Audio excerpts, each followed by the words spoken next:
Está gravando. E o que fala a lei?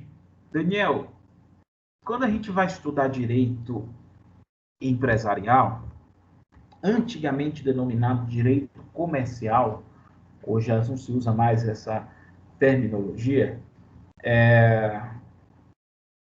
a gente aprendeu a estudar por meio de um código, né? Vocês estudaram direito do trabalho, tinha ali a CLT.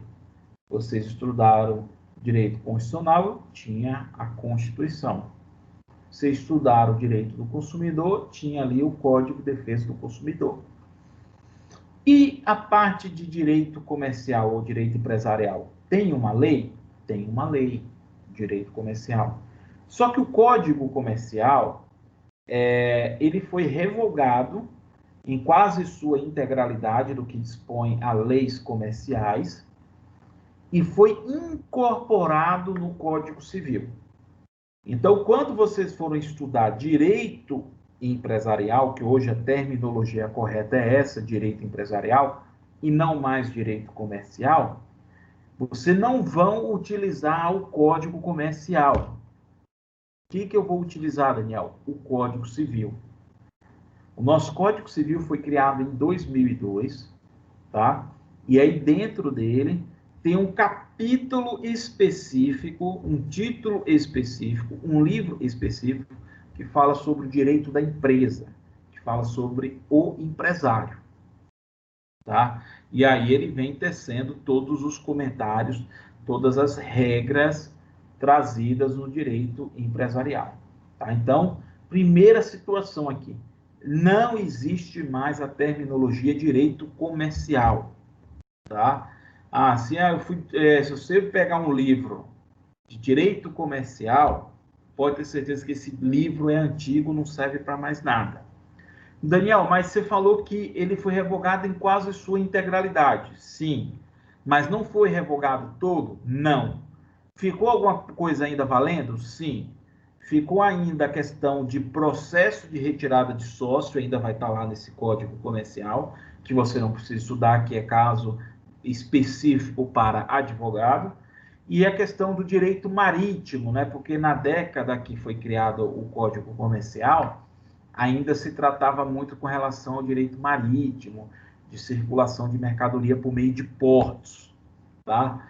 Então, tem essa parte de processual ainda um pouco, principalmente quando se trata de processo de retirada de sócio.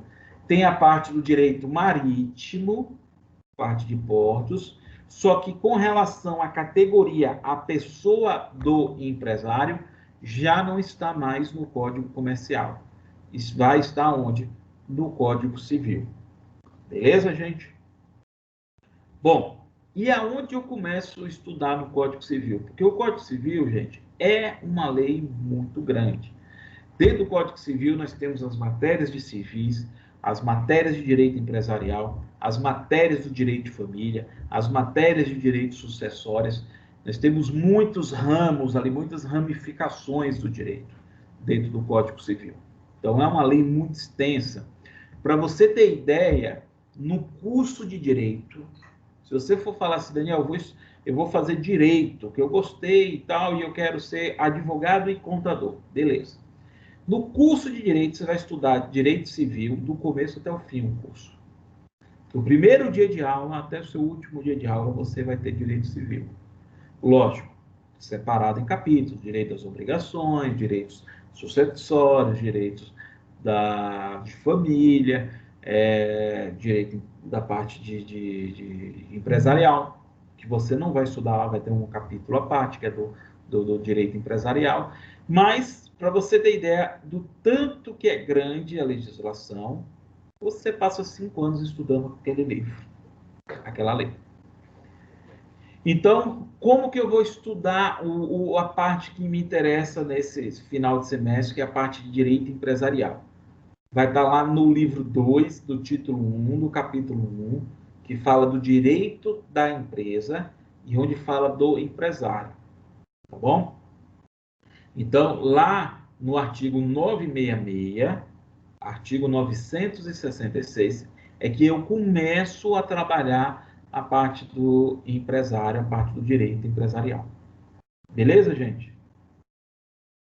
Bom, professor, o que fala o artigo 966? O artigo 966 fala o seguinte: considera-se empresário quem exerce profissionalmente atividade econômica organizada com a produção ou a circulação de bens e serviços. Tá? Essa é a definição do artigo 966. Esse artigo 966, gente,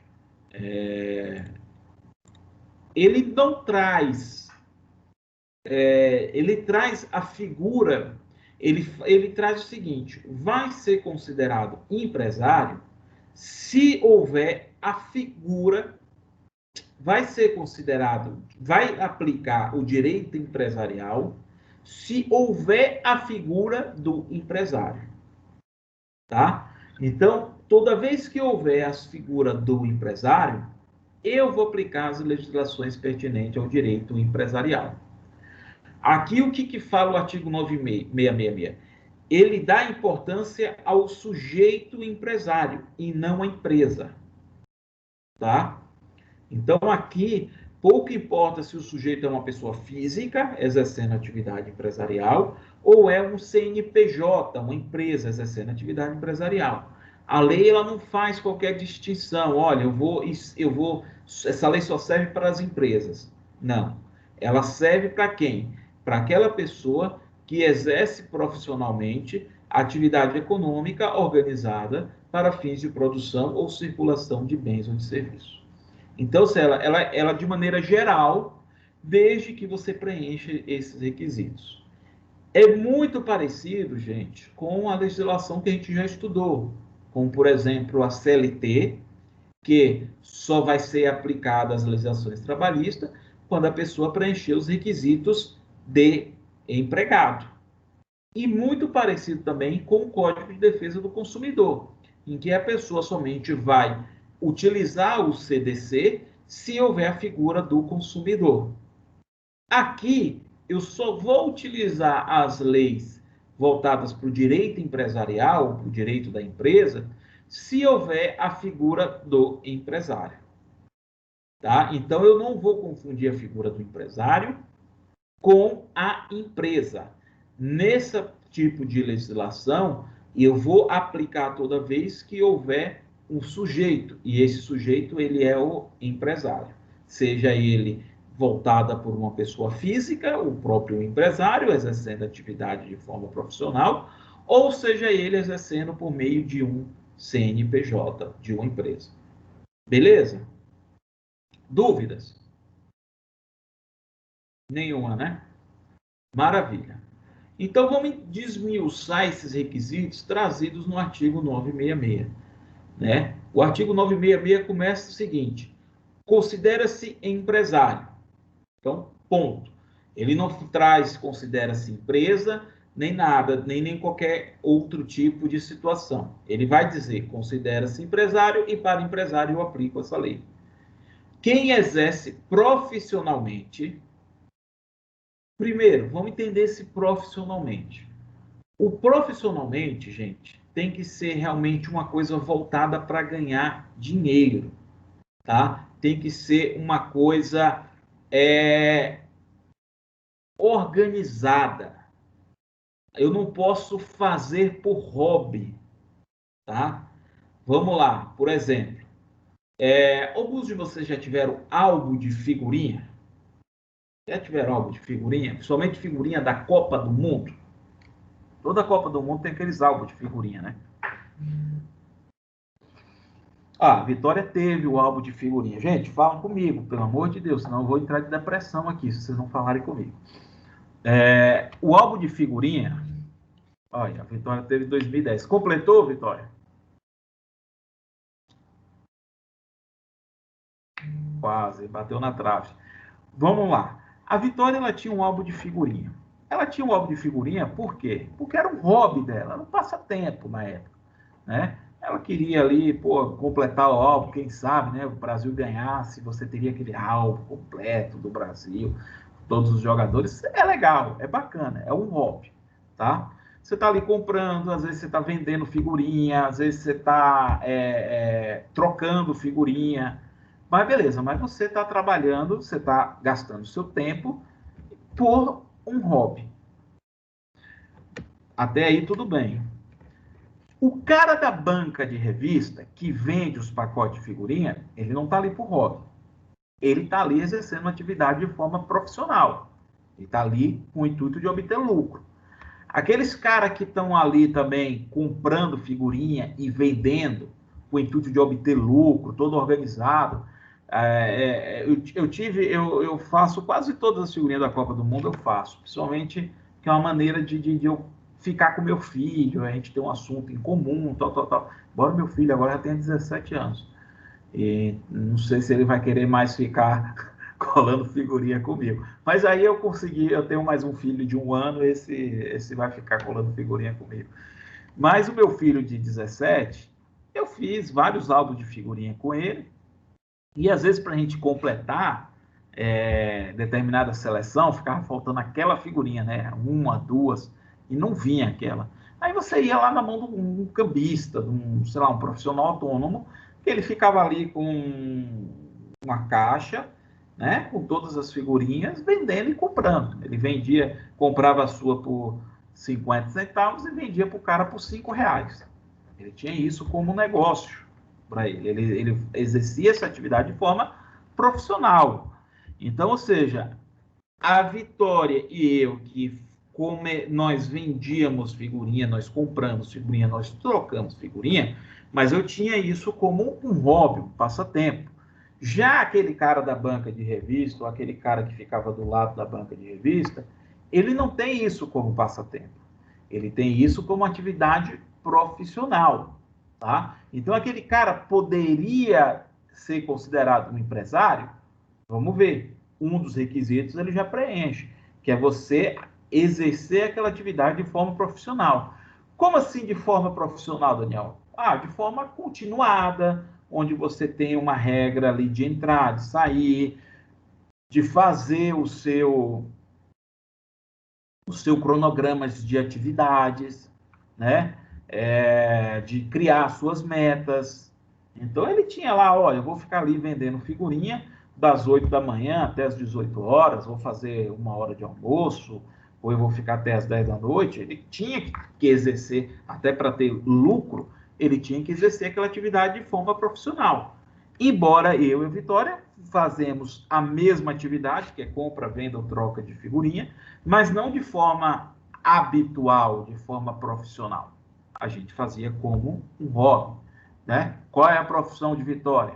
Estudante, né? Talvez estagiária, não sei. Qual é a minha profissão? Advogado, professor. É essa a minha atividade profissional, tá? Então, primeiro requisito é exercer a atividade de forma profissional.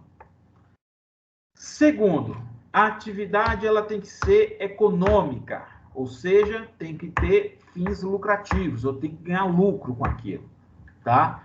Daniel, eu trabalho de forma profissional. Beleza, mas você trabalha de quê? De voluntário para a minha igreja. Eu sou o diácono da minha igreja. Eu sou músico da minha igreja. Beleza, então você não tem ali o intuito de realizar uma atividade econômica, o intuito de ter lucro com aquela atividade, tá? Então, ou seja, não, você não vai ser considerado empresário, você pode ser considerado músico, você pode ser considerado um diácono, um voluntário, enfim, você pode ser considerado várias situações. Mas se seu objetivo, se a sua atividade não for econômica, não for para gerar dinheiro, você não vai ser empresário. Porque para ser empresário, o objetivo, o fim é ter lucro. Beleza? Bom, de forma organizada para a produção ou circulação de bens e serviços. Bom, de forma organizada, ela é meio que parecido com a parte do profissional. Espera aí rapidinho que eu tô. Espera aí rapidinho, gente. Eu tô.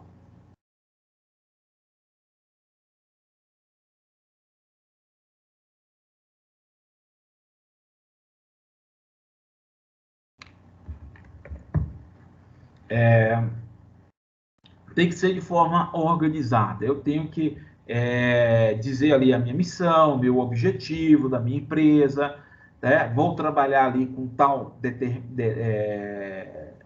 ramo, com tal segmento, a minha atividade vai ser nesse segmento. Então, ou seja, eu tenho que organizar a minha empresa. Vai ter um gerente, vai ter um vendedor, vai ter um departamento de cobrança. Daniel, e se for o cara sozinho? Ele sozinho, ele pode ser considerado empresário? Olha, ele não tem departamento de cobrança, não tem ninguém ajudando ele. Beleza, ele vai se organizar. Olha, meio período eu vou ser vendedor, meio período eu vou fazer a cobrança, uma parte eu vou fazer a organização da empresa. Por quê? Porque uma atividade empresarial, ela tem muitas responsabilidades, principalmente responsabilidade de organização, responsabilidade de escrituração, coisas que você sabe muito bem, futuros contadores, tá? Então, para ser empresário, eu preciso trabalhar de forma organizada. Eu não posso simplesmente falar que eu sou empresário e quando chegar, por exemplo, um auditor da Receita e o auditor da Receita falar assim, olha, eu quero a nota fiscal tal, aí você fala assim, puxa vida, eu sou tão desorganizado, eu não tenho essa nota. Você fala, não, meu filho, então peraí, então vou descaracterizar aqui empresário, vou dizer que você tem responsabilidade solidária sobre o passivo gerado naquele CNPJ e com isso você vai responder com o seu patrimônio, independente do tipo de sociedade ou do tipo empresarial que você optou. Então, ou seja, ele não pode dar esse tipo de desculpa, por quê? Porque a atividade ela tem que ser exercida de forma de ter uma organização, seja você sozinho, essa organização, ou seja você através de colaboradores ou funcionários. Bom, outra situação é produção ou circulação. Toda empresa, toda atividade empresarial, ou ela produz algo, ou ela circula. O que é circular? É comprar para revender. Tá? Não tem outro tipo de empresa. Ou tem aquela empresa que são as indústrias, as fábricas, as montadoras, que produz algo, ou tem aquelas que somente faz a circulação daquele produto. Eu comprei para revender. Tá? Um atacadista, por exemplo, que está comprando para vender no varejo, alguma coisa nesse sentido. Tá? Então, ou você produz algo, e você está ali no rol das indústrias, das montadoras, das construtoras, ou você está circulando um produto ou um serviço, ou seja, você colocou ali, está comprando de alguém para vender com o objetivo de ter lucro. E quando eu falo em produção ou circulação, o que eu compro e o que eu vendo? Bens ou serviços. Bens é o quê? Um produto. Um bem é um produto. Eu posso estar comprando e vendendo um produto, colocando dentro desse mercado empresarial, ou eu posso estar colocando um serviço, estou vendendo um serviço, e aí pode ser vários tipos de serviço.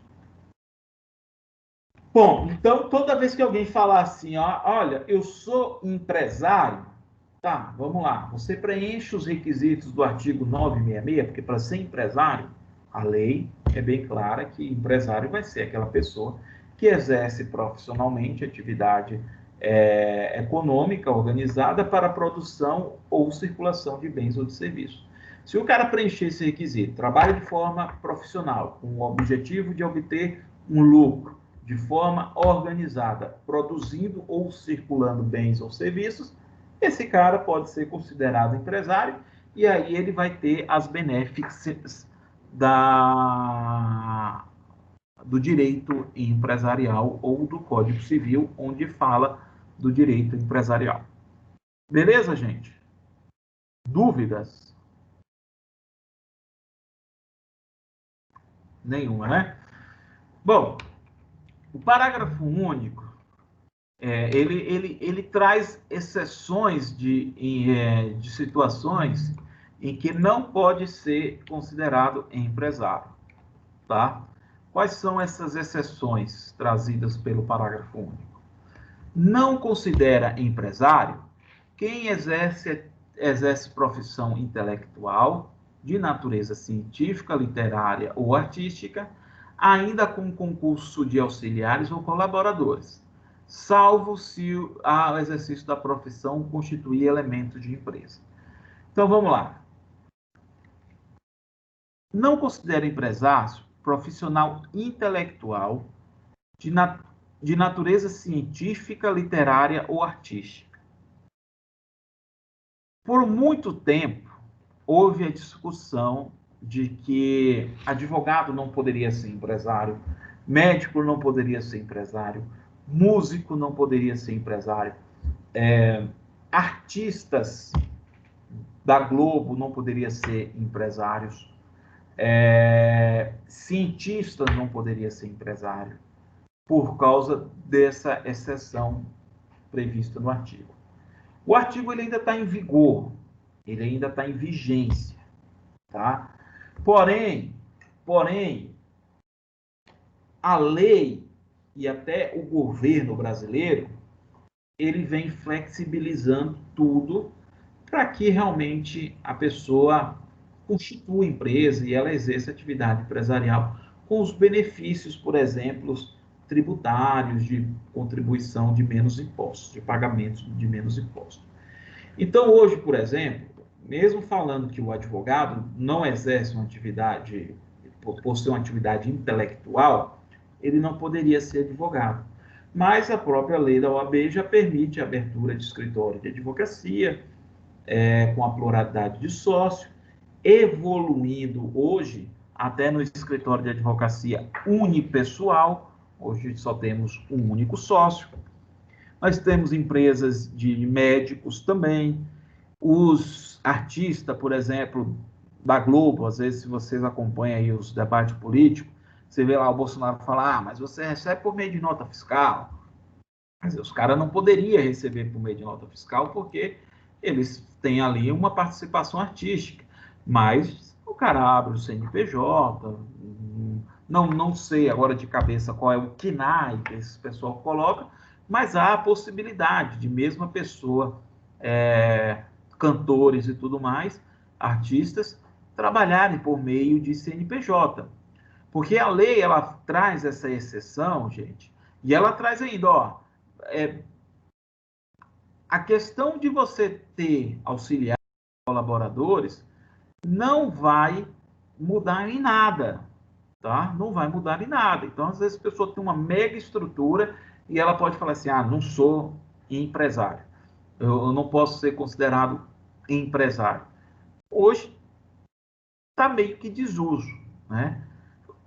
Hoje, por exemplo, por meio de MEI, do microempreendedor individual, nós temos ali várias possibilidades de a pessoa abrir uma empresa rapidinho, em 30 minutos, e da baixa também rapidinho. Então, tem a previsão desse artigo, mas na prática a gente sabe que hoje a tendência é flexibilizar e aumentar cada vez mais a possibilidade de mais pessoas exercerem atividade empresarial, tá?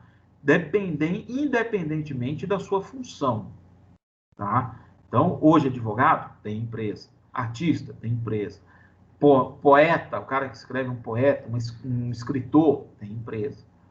Até por uma questão tributária, porque se essa pessoa vai receber por meio de RPA, recibo de pagamento de autônomo, vocês sabem melhores do que eu, que hoje, salvo engano, o RPA custa mais ou menos uns 30% da receita do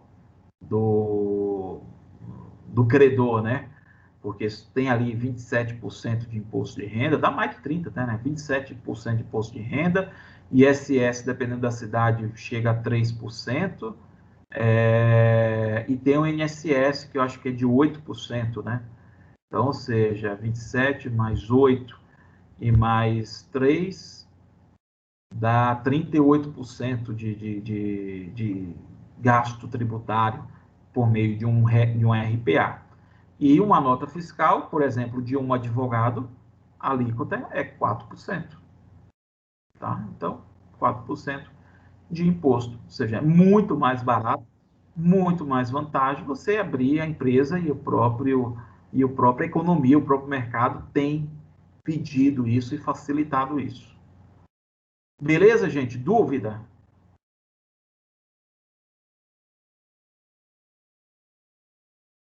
Nenhuma, né? Bom, o artigo 967, ele fala o seguinte, que para você ser empresário, você tem que fazer o quê? O registro dessa empresa, tá? Então, para você ser empresário, gente, você tem que ir até os órgãos públicos e fazer o registro desta empresa. Esse registro, ele pode ser feito em duas vias. Não sei se vocês já estudaram isso, mas ele pode ser, quando alguém te procurar aí, eu quero abrir uma empresa, né? Vocês aí, pessoas que fazem já estágio em escritório, às vezes procuram, eu quero abrir uma empresa, eu quero abrir uma firma, né? Tem duas possibilidades. Tem a possibilidade do registro no cartório, por meio do cartório de títulos e documentos, e tem o registro por meio da junta comercial, que é um registro estadual. Mas, de toda forma, o empresário ele tem que fazer a sua inscrição nesse registro, né? Seja ele no cartório ou seja ele na junta comercial, tá? Eu tenho que trazer esse registro e eu vou protocolar esse registro aonde, gente? Eu vou protocolar esse registro na sede onde a minha empresa vai atuar, né? Se eu vou atuar aqui em São José do Rio Preto, eu tenho que ir até o cartório de São José do Rio Preto. Se eu vou atuar em Mirassol, eu tenho que ir até o cartório de Mirassol, tá? Bom, superado essa questão da obrigação da inscrição, a lei ela traz algumas obrigações, gente, do que precisa constar nesse meu requerimento de inscrição. Eu já sei que eu sou empresário, eu já sei que eu tenho que me inscrever, e isso posso haver a possibilidade de me inscrever no cartório ou na junta comercial, mas o que eu tenho o que tem que constar nesse requerimento? Tem que constar o meu tipo sanguíneo? Não, não precisa. Tem que constar a cor do meu cabelo? Não, não precisa. E o que tem que constar, então? Bom, o que tem que constar está aí previsto no artigo 968, né? Que é o meu nome, a minha nacionalidade, meu domicílio, meu estado civil, e se for casado, meu regime de bens, tá? Então, vou constar lá meu nome, nome do empresário completo, nacionalidade brasileiro, ou se é estrangeiro, coloca o país, o domicílio, o endereço onde ele mora, o estado civil, se é solteiro, casado, divorciado, viúvo, e se for casado, em que regime de bens? Sou casado no regime parcial de bens, no regime universal de bens, ou no regime de separação de bens, ou no regime de separação de arrestos. Então, ou seja, eu trago a minha qualificação completa para que os entes públicos, o fisco e os entes públicos, ele tem ali total conhecimento de quem é aquela pessoa que está exercendo a atividade. Depois disso, ela requer a lei que ela traga elementos para identificação da empresa, tá? Então, a firma com respectiva assinatura do empresário, que poderá ser substituída por uma autenticação por meio de certificado digital. Hoje mesmo, vocês que fazem estágio em escritório de contabilidade, o cara abre empresa, automaticamente ele já tem que abrir o certificado digital, até para o contador conseguir trabalhar de forma mais tranquila, né? O contador ele tem que trabalhar ali de forma tranquila e tudo, ele precisa desse certificado digital, né? Esse certificado digital é para comprovar de quem está realizando atividade empresarial é o empresário, mesmo que seja por meio de um CNPJ, mas tem uma pessoa ali por trás, tá? Terceira possibilidade é o capital, eu tenho que dizer o quanto que minha empresa vale, quanto que eu integralizei no capital social, a gente vai falar muito de integralização do capital social, então a gente vai, eu vou dizer o quanto que minha empresa vale e o quanto que sua empresa vale. Isso é meio subjetivo, é bem relativo, porque às vezes a minha empresa ela pode valer o conjunto de bens corpóreos, né? E bem como aqueles bens incorpóreos também, né? Por exemplo, a minha marca vale bastante, a minha carteira de cliente vale bastante. Então, eu posso adicionar isso dentro do meu capital social.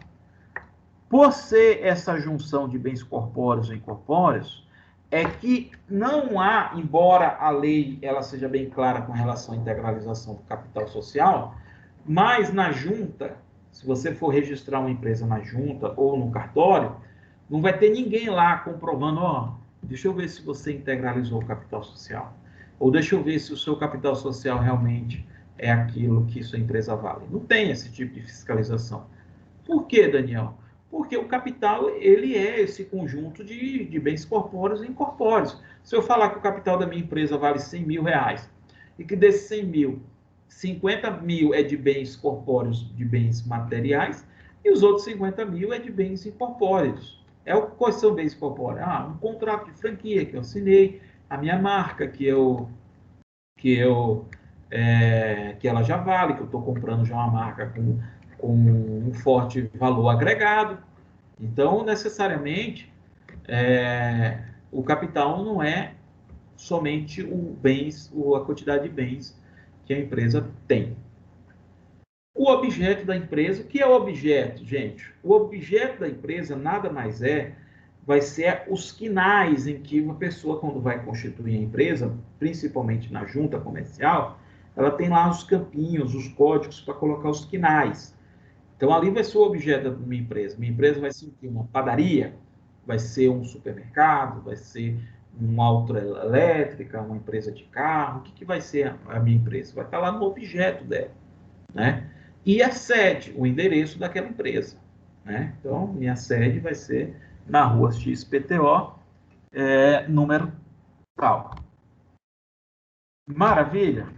Dúvidas com relação a o que a lei pede para na hora de você fazer a inscrição do empresário?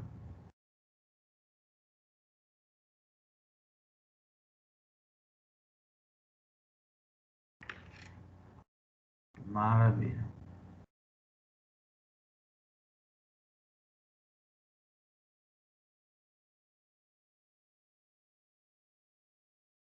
Bom, o artigo 969, gente, ele fala o seguinte: o empresário que instituir sucursal, filial ou agência, vou colocar ele aqui para vocês.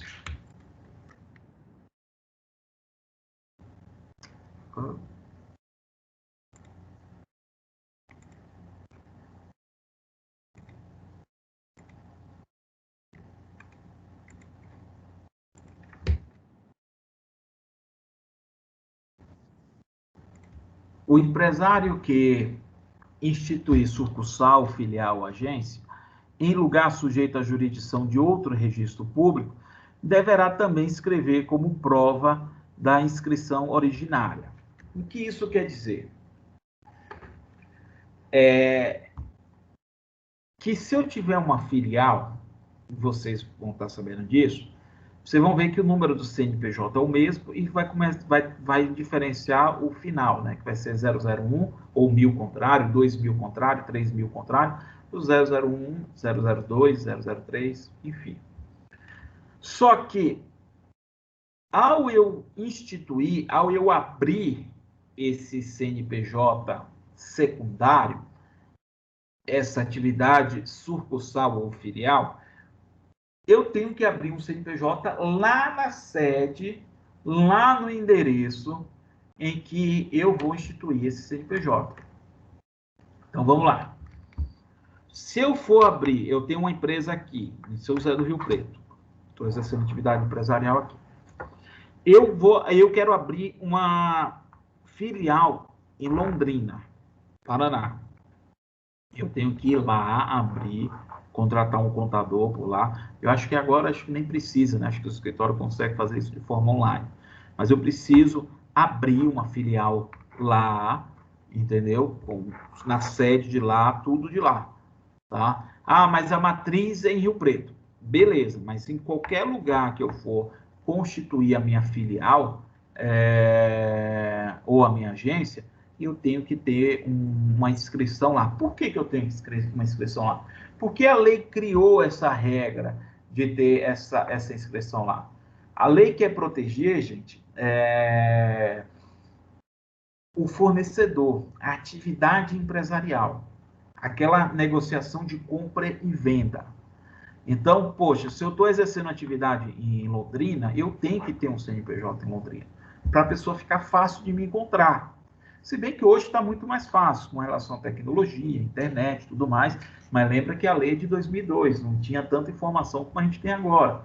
E ela quer facilitar realmente para que a informação chegue aos fornecedores. Ah, eu estou comprando a empresa tal. Beleza, ó, deu um pau aqui, a empresa não pagou.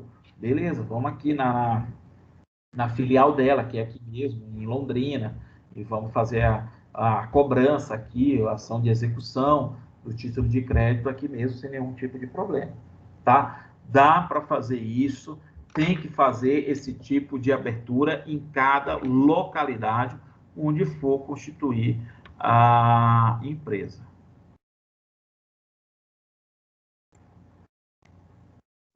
O artigo 970, ele traz aqui um tratamento. Ele não é muito específico, mas você vai ver que tem leis complementares que dá já esse tratamento. Diferenciado para o empresário rural ou para o pequeno empresário. Tá? Então, o pequeno empresário, às vezes, tem uma tributação menor, tem por exemplo, o DAS, que é um imposto único lá do Simples Nacional. O trabalhador rural também tem questões de isenções tributárias. Por exemplo, o trabalhador rural for comprar um carro, esse carro vai ser mais barato do que um empresário tradicional, né? Porque ele tem ali alguns benefícios, algumas iniciativas que a lei prevê. Então, aqui ele traz uma regra geral para fomentar não só a atividade comercial na cidade, como também a atividade comercial rural, entre pequenos estabelecimentos e tudo mais. Algum de vocês já compraram, tem algum parente, algum conhecido que trabalha como empresário rural e usufruiu de algum tipo de benefício? Compra de carro mais barato, uma isenção tributária. Algum de vocês fazem estágio em escritório de contabilidade, gente? Eu conheço um que comprou. Quando. Eu não sei se foi na Fiat ou se foi na Nissan, ele comprou um carro com isenção de. Por ser agricultor, trabalhar no rural. Então, a lei ela dá essa possibilidade, Benilton, e assim, aqui ele não fala quais são, tá? Porque aí tem uma lei complementar para isso. Mas o fato de já assegurar essa possibilidade de ter um privilégio, né, o Código Civil já traz descrito esse privilégio, então é mais tranquilo de ter uma lei para complementar esse dispositivo que a gente já falou até de lei complementares quando a gente estudou ali a parte de direito constitucional. Já o artigo 971 traz o quê? Traz algumas definições do empresário rural, né? E quais são essas definições do empresário rural? O empresário rural constitui sua principal profissão, é aquele que constitui sua principal profissão, pode ser observado as formalidades que trata no artigo 968, ou seja, tem que ter aquelas mesmas regras de capital, de objeto da ação, de sede, de firma, de nome, nacionalidade, enfim, todas aquelas regras ali do artigo 968, e requer a sua inscrição também na junta, pode requerer a sua registrão, seu registro, seu registro na junta, e ele fica equiparado para todos os fins do empresário normal, tá? A lei, ela traz mais benefícios para o empresário rural, um tratamento diferenciado, porém, não é porque ele tem esse tratamento diferenciado que, por acaso, ele não é mais empresário. Ó, acabou, você não é mais empresário, então, eu vou cortar relações com você. Não, ele continua sendo empresário, desde que ele faça lá as suas inscrições e tudo mais, preencha os requisitos, ele tem todo o direito de ser empresário. Tá bom? Bom, depois de a gente fazer mais ou menos esse resumo da relação do empresário, a lei ela fala em quem pode ter capacidade para exercer atividade empresarial, tá? Quem que pode ser considerado capaz de exercer essa atividade de empresário? Qualquer pessoa pode ser empresário. Um bebê de 10 meses pode ser considerado empresário? Então, a lei traz, quem que pode ser considerado empresário? Pode exercer atividade de empresário os que tiverem pleno gozo da capacidade civil e não foram legalmente impedidos. O que é isso quando a gente fala em capacidade civil? O que é quando a gente fala em capacidade civil? O próprio Código Civil, ele traz ali quais são as pessoas aptas para ter a capacidade civil. Então, todo mundo, a regra é da capacidade civil. Todo mundo pode ser capaz. Todo mundo pode ser capaz. Desde que não seja considerado absolutamente capaz ou relativamente capaz. Os absolutamente capazes, gente, são aquelas pessoas que são menores de 16 anos, tá? Os menores de 16 anos, eles não podem ser considerados agente capaz. Então, logo, ele não poderá ser considerado empresário. E os relativamente incapazes são os maiores de 16 e menores de 18, tá? Os ébrios habituais, que são ébrios habituais, os alcoólicos, aquela pessoa que bebe demais todo dia. Os viciados em tóxicos, tá? Aquele que não pode exprimir a sua vontade, ou seja, aquele que não consegue falar, não consegue escutar, não consegue exprimir a sua vontade por alguma deficiência, alguma coisa.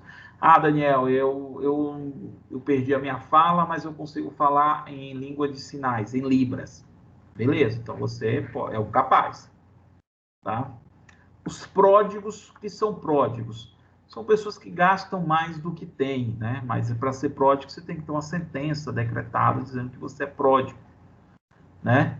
E, dependendo da situação, os indígenas também podem ser considerados relativamente incapazes. Então, tirando essa situação, os menores de 18, os maiores de 16 e menores de 18, os ébrios, os viciados, os pródigos, qualquer pessoa pode ser empresário porque está em plena sua capacidade civil, tá? E aqueles que não forem legalmente impedidos. O que quer dizer isso, a lei? Aqueles que não forem legalmente impedidos. Por exemplo, se eu não tenho uma sentença de recuperação judicial, por exemplo, de decretação de falência, ou de devedor solvente.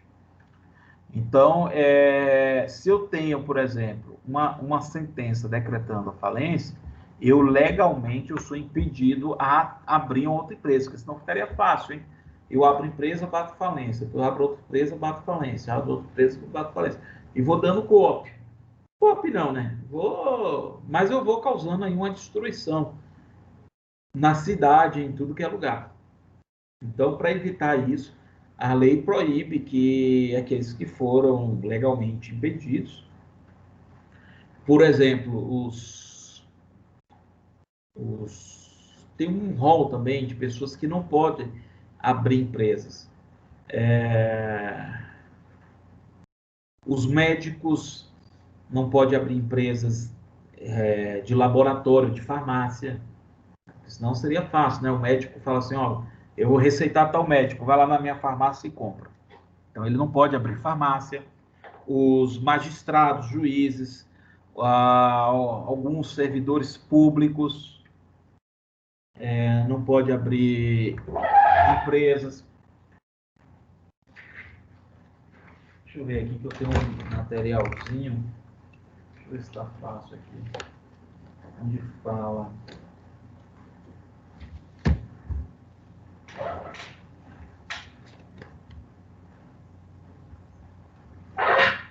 Aqui, ó. Eu tenho um materialzinho aqui bacana. Depois eu até tiro uma fotozinha e mando para vocês no grupo. Os militares da ativas e das Forças Armadas, os policiais militares, funcionários públicos, magistrados, os médicos para o exercício simultâneo da medicina e farmácia, drogaria ou laboratórios, os estrangeiros não residentes no país também não pode abrir empresas, os consoles, ou seja, aquelas pessoas que são diplomatas, que estão aqui no país, somente aquele caso, vocês ficaram sabendo ontem do caso lá da diplomata da Filipinas, que bateu numa funcionária e tal, aquela mulher não pode vir aqui, eu vou abrir uma empresa aqui para mim, não pode. Os corretores e leiloeiros e os falidos não reabilitados. Então, ou seja, a lei ela traz aqui aqueles que não estão em plena capacidade civil, né, para constituir essa empresa, mas também aqueles que legalmente estão impedidos. E aí eu trouxe mais ou menos um. Tem mais, Daniel? Se você pegar toda a legislação, pode ser que tenha alguma impossibilidade. Mas isso o que acontece, gente, na prática? Eu vou abrir uma empresa, vou qualificar as pessoas, vou colocar o KNAI. Se tiver algum impedimento, a própria junta hoje ela já fala, olha, está um impedimento nisso, e com isso não dá para você abrir empresa, ou você tem que mudar alguma coisa para não perder as taxas e as guias que já foram pagas. Tá? O artigo 973 ele fala o seguinte: a pessoa legalmente impedida de exercer atividade própria de empresário, se a exercer, responderá pelas obrigações contraídas. Se eu sou impedido para exercer uma atividade como empresário, mesmo assim eu estou exercendo, o que acontece? Eu vou responder pelos meus bens e pelas dívidas daquela empresa. Tá? Então, por exemplo, se mesmo assim, imagine você, um médico, ele é teimoso e ele abriu uma farmácia dele lá e está lá tocando pau, né? Quando ele dá a receita, ele já dá até o cartão da farmácia e fala assim, chama pelo WhatsApp aqui que o cara já vai te atender. Se houver qualquer tipo de problema nessa farmácia e tudo, e ele requerer a responsabilidade subsidiária, a responsabilidade limitada pelo valor das cotas, ele não vai conseguir, porque ele vai responder conjuntamente. Essa questão da responsabilidade subsidiária limitada, ela cai por terra, e aí a pessoa ela vai ter a responsabilidade ilimitada e solidária, ou seja, vai responder conjuntamente com a empresa. Beleza? Dúvidas, gente, com relação à capacidade de ser empresário ou não?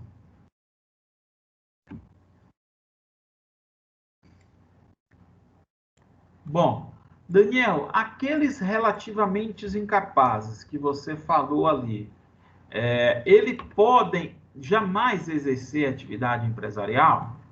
Há possibilidades que ele possa exercer atividades por meio de um representante, né, devidamente assinado. Então, por exemplo, se eu tiver eu morri, por exemplo, e tenho um filho herdeiro, e o filho herdeiro ele é menor de idade, tem 10 anos de idade, por exemplo. Esse filho não pode exercer atividade empresarial. mas ele pode nomear um representante e esse representante exercer as atividades, para que a empresa não pare, não cesse, não seja finalizado, talvez demitido ali várias pessoas. Então, há a possibilidade de ele nomear esse terceiro, tá? Para que continue exercendo as atividades. Então, o artigo 974 dá essa possibilidade para que o autor da herança nomeie um terceiro e esse terceiro exerça a atividade. Tá bom? Professor, Dúvidas? E se o menor for emancipado, aí no caso poderia? Aí poderia, porque o menor emancipado, ele já é capaz. Ele adquire a capacidade prevista lá no artigo 2 ou 3 do Código Civil? No artigo 2 do Código Civil. Ele já deixa de ser incapaz e passa a ser um capaz. Certo. Tá? Então, amanhã, se vocês estão no escritório seu de contabilidade, e a pessoa fala, olha, eu quero abrir a empresa e tal, mas a empresa vai ser em nome do meu filho e tal. Pode? Até pode. Mas quem vai assinar? Ah, vai assinar esse. Então, tem que estar lá no contrato social e tal, que a pessoa vai assinar, tererê, tarará. Enfim. Bom,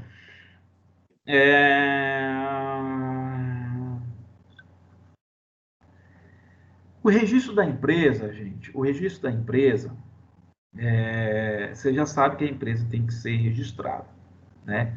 Ela vai ser registrada onde? Vocês também já sabem que ela vai ser registrada na junta comercial, né, que é de competência estadual, cada estado tem a sua junta, ou ela vai ser registrada num cartório de registro de documentos e títulos, tá? Só que para fazer esse tipo de registro, há necessariamente 3 atos têm que ser obrigatórios para o registro dessa empresa. Quando você faz o registro, automaticamente você assume 3 atos que devem ser feitos de forma cotidiana. Primeiro ato é o quê? É da matrícula ou do seu cancelamento. Então, quando eu faço a matrícula, quando eu vou abrir determinada lei, talvez eu possa ter que solicitar a matrícula em determinadas associações, em determinadas instituições, ou o cancelamento em determinadas associações e determinadas instituições, dependendo do caso. Então, por exemplo, um leiloeiro, eu quero abrir uma empresa de leilão. Eu tenho que, antes de abrir a empresa de leilão, eu tenho que tirar o meu documento de leiloeiro. Eu quero abrir um escritório de contabilidade. Beleza. Antes de você abrir seu escritório de contabilidade, você tem que ter o seu CRC. Eu quero abrir um escritório médico. Antes de você abrir seu escritório médico, você tem que ter o seu CRM. Tá? Segunda obrigação é o arquivamento de documentos úteis e indispensáveis para a realização da atividade empresarial. Quais são esses documentos?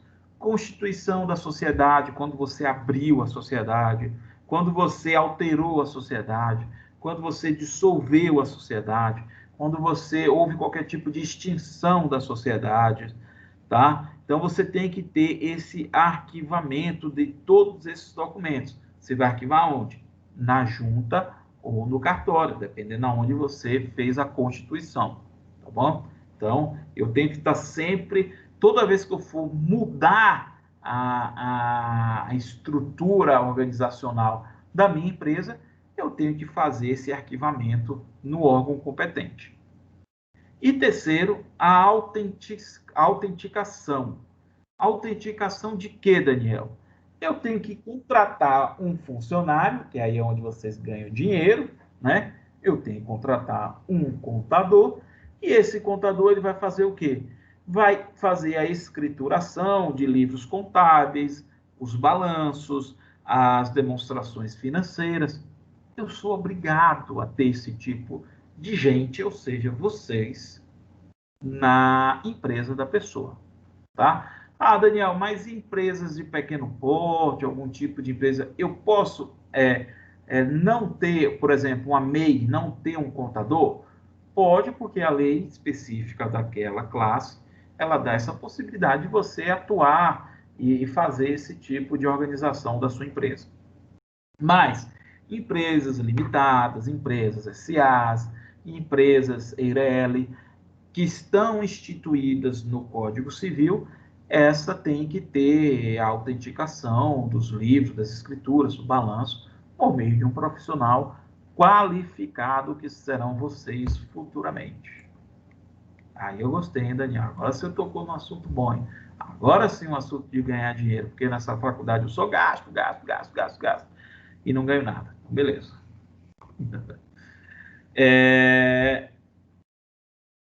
Daniel, há a possibilidade de ter empresas irregulares?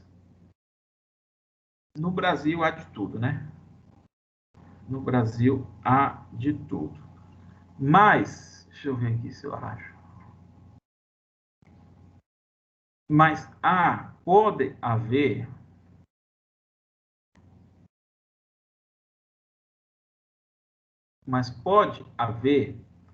empresas, por exemplo,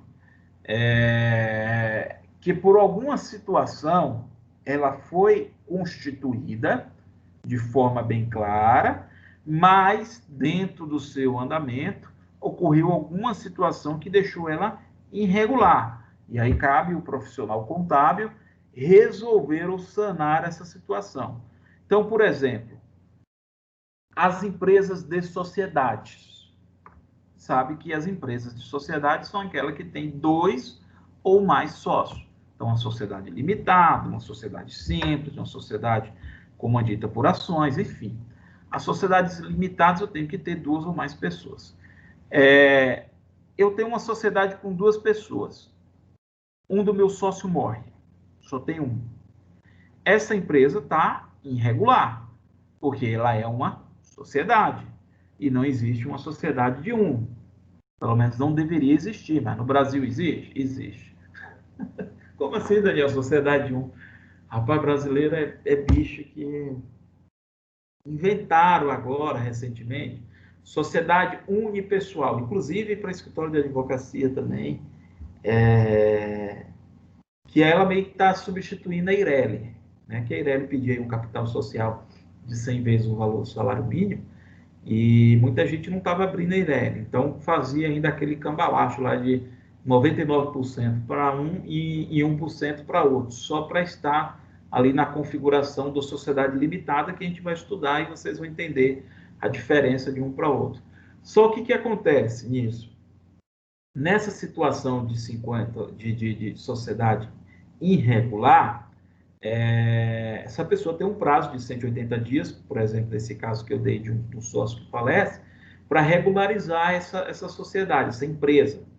Então, há a possibilidade, por exemplo, de você estar irregular, ou seja, eu não entreguei o livro fiscal, eu não cumpri a minha obrigação que eu deveria, eu não fiz os arquivamentos dos atos institucionais da minha empresa, então estou de forma irregular. Então, a lei dá um prazo aí, a possibilidade de a empresa se regularizar, mas há a possibilidade de eu estar exercendo atividade empresarial de forma irregular, sendo talvez até o CNPJ de forma irregular. Beleza? Dúvidas com relação a esses 3 atos de registro que automaticamente nascem com a abertura, com o registro do CNPJ?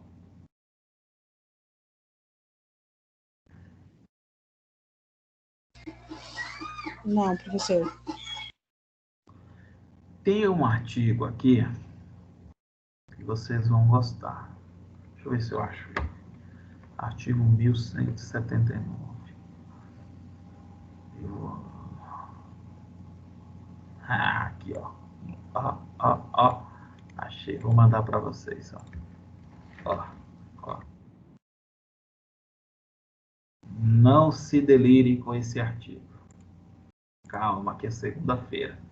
O empresário e a sociedade empresarial são obrigadas a seguir um sistema de contabilidade, mecanizado ou não, pode ser sistema ou não, ou na mão, com base na escrituração uniforme de seus livros, em correspondência com a documentação respectiva e levantar anualmente o balanço patrimonial e resultados econômicos. Ou seja, gente, o que isso quer dizer? O que isso quer dizer? Vamos, empolgação, que é segundou. O que isso quer dizer?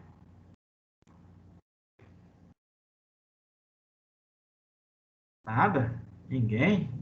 Que desânimo que vocês estão, hein? Gente. Tem contador, não é empresa. O empresário é obrigado. Ó, se vocês estiver copiando e colando esses artigos aí, vocês grifam a palavra obrigado, que é onde vocês vão ganhar dinheiro. Porque é obrigado. A lei é bem clara. O empresário ou a sociedade empresarial são obrigados de ter um sistema de contabilidade. Aí pode ter sistema mecanizado ou não. Aí a lei... que tem aquele contador ainda que faz na caneta. Né? Na caneta. Pode ser, não tem problema. Não quer pagar o sistema, vai na caneta. Bem, manter escrituração de livros, manter o balanço contábil, levantar anualmente patrimônio, resultados econômicos, ou seja, é obrigado a pagar vocês. É obrigado a pagar vocês. Eu sou obrigado a ter um contador, artigo 1179 do Código Civil. Então, é obrigatório ter um escritório contábil ou um contador interno, enfim, tem que ter um contador. E isso é legal. Isso, por exemplo, vou dar um exemplo, foi que eu fiz abrir um escritório de contabilidade também. Mas, Daniel, mas você não é advogado? Eu sou advogado. E eu posso ser sócio de um escritório de contabilidade que a lei prevê, porque eu tenho um notável saber e conhecimento técnico. E o regimento interno de vocês, da contabilidade, CRC, prevê essa possibilidade. Mas por que eu abri um escritório de contabilidade, eu mesmo sendo advogado? Porque as empresas são obrigadas. Eu já estou lá dentro da empresa. Eu sou advogado empresarial. Eu já estou lá dentro trabalhando com eles. Aí eu olho assim para cá e falei, cara, mas você é obrigado a ter um contador. Porque eu só estou na empresa porque você gosta de mim. Porque amanhã, se você falar assim, ó, não gosto mais do Daniel, eu vou dar um pé na bunda dele, tchau, até logo. E eu não vou querer mais saber de advogado aqui, não. Beleza? Ele só contrata advogado quando tiver algum problema. Já o contador, não. Eu não gosto do Daniel, beleza. Mas você tem que arrumar outro. Porque você é obrigado. Entendeu? Você é obrigado. Então, tá aí, gente. Cliente vocês vão ter. Só basta saber captar. Porque a lei obriga o empresário ter vocês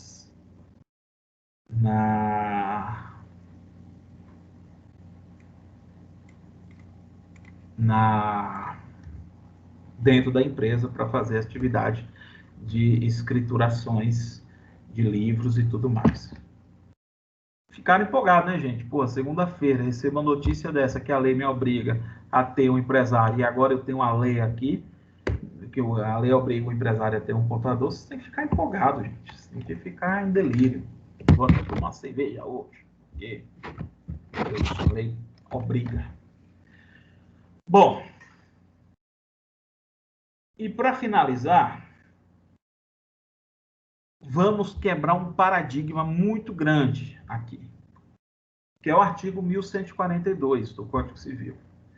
O artigo 1142, ele traz o seguinte: considera-se estabelecimento comercial todo o conjunto de bens corpóreos, todos os conjuntos, o complexo de bens organizados para o exercício da atividade empresarial ou por sociedade empresária.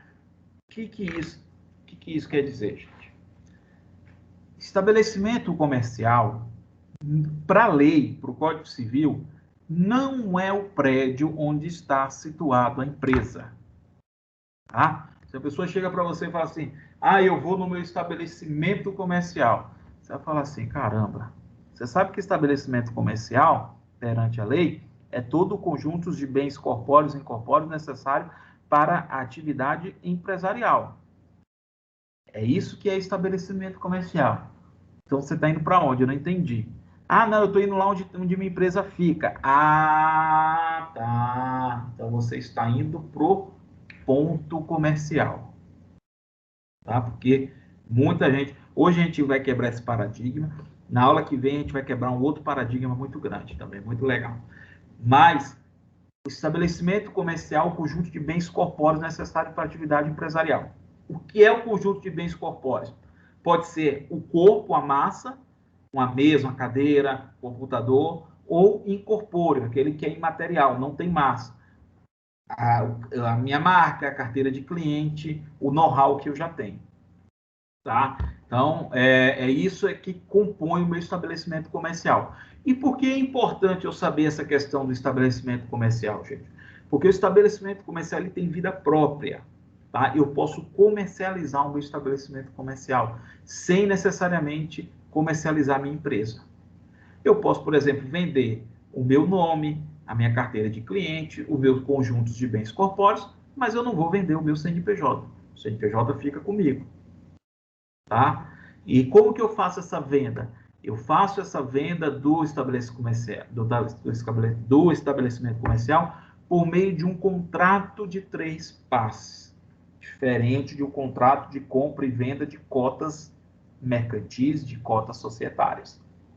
Tá? Então, eu vou fazer essa compra e venda por meio de um contrato de 3 passes.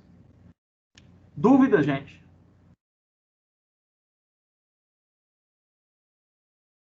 Nenhuma, né? E o ponto comercial, que é o meu local físico, ele não está no Código Civil. Ele vai estar onde? Lá no Código, na Lei de Locações, Lei do Inquilinato, que é o prédio, o ponto que você está alugando, onde você vai realizar a sua atividade. É a lei até 8.245 de 91. É lá onde eu falo com relação ao ponto comercial. Então, amanhã, se vocês, já que vão ser operadores de atividades empresariais, auxiliando os seus empresários, quando o empresário falar assim, olha, eu quero vender, eu estou vendendo aqui para fulano de tal, aconteceu isso no escritório hoje, um cliente que já é cliente nosso aqui, inclusive da área contábil, ele comprou um açougue. Ele comprou o açougue, mas ele não comprou o CNPJ. Parece que o CNPJ tinha uns débitos, umas coisinhas lá. Ele comprou só o nome do açougue, o açougue completo, as carteiras de cliente, tudo, mas não comprou o CNPJ. E aí, o que a gente falou? Não, aqui se trata de um contrato de 3 passes, porque você está comercializando o estabelecimento comercial e não a empresa ou o CNPJ da empresa. Beleza, gente? Bom, nenhuma dúvida, hoje era tudo isso que a gente ia falar, semana que vem a gente fala um pouco de nome empresarial. Um abraço, fique com Deus, vou estar agora desligando a gravação para não ficar grande.